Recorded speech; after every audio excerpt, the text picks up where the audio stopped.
इन दिनों कुदरत दुनिया के अलग अलग हिस्सों में कहर बरपा रही है। कहीं बाढ़ की वजह से हालात काबू से बाहर हैं, तो कहीं सूरज ने धरती को ताप कर इंसानों के लिए एक बड़ा संकट खड़ा कर दिया है।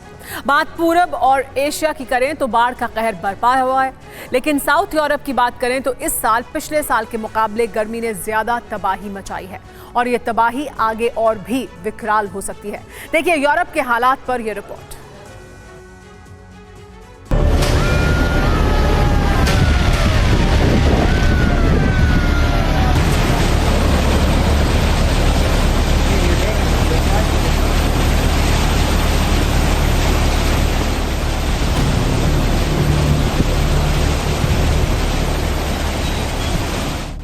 ये दो तस्वीरें कुदरत के बदले अंदाज की हैं, एक दूसरे के ठीक विपरीत।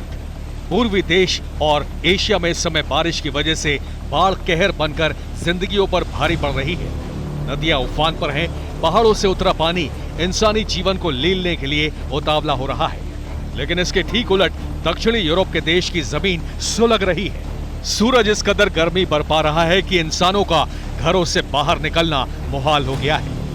यहाँ हीट वेव लोगों के लिए रेड लाइन लेकर आई है।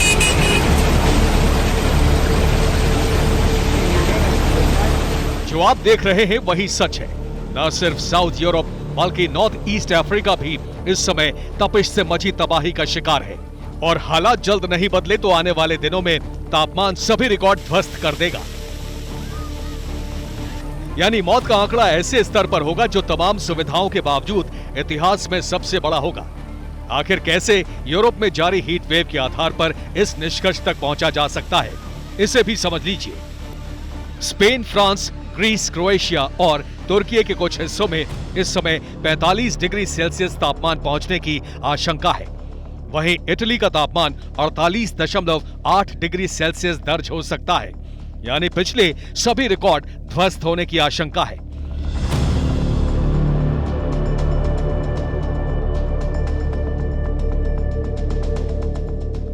और ये आशंका अगर सच होती है तो पिछले साल की तुलना में हालात और भी बदतर होंगे।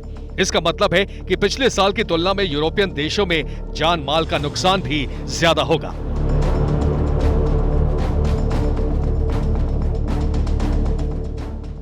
आंकड़ों के मुताबिक पिछले साल इससे कम तापमान होने पर भी 61,672 लोगों की मौत दर्ज हुई थी, जिसमें इटली में सबसे ज्यादा 18,010 मौत दर्ज हुई थी। इसके बाद स्पेन में 11,324 और जर्मनी में 8,173 मौत का आंकड़ा रहा। इसलिए इस बार भी हालात बिगड़ने की पूरी आशंका है। इसलिए खास तौर पर इस बार इटली के रोम, बोलोग्ना और फ्लोरेंस समेत 10 शहरों के लिए रेड अलर्ट जारी कर दिया गया है। वहीं रोम में पर्यटकों के लिए चेतावनी जारी कर दी गई है।